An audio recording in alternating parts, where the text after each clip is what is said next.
Volleyball आजकल तुर्बत में बहुत ज़ोर शोरों से जारी है। यहाँ पर खेलों को काफ़ी पसंद किया जाता है, स्पेशली वॉलीबॉल को।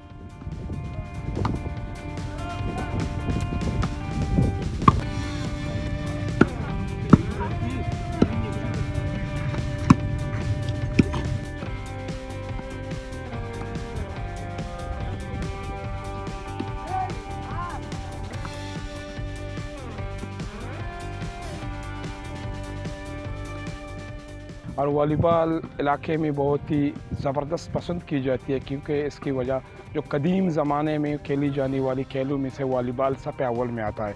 उस ज़माने में सन 1975 1981 में उस ज़माने में ये खेल दुबई में खेला जाता था। फिर इस इलाके में इस खेल को मुंतकिल कर दिया गया और यहाँ पर लोगों ने इस खेल को बड़ी ही ज़बरदस्त अंदाज में खेलते हुए लोगों के दिलों में घर कर दिया।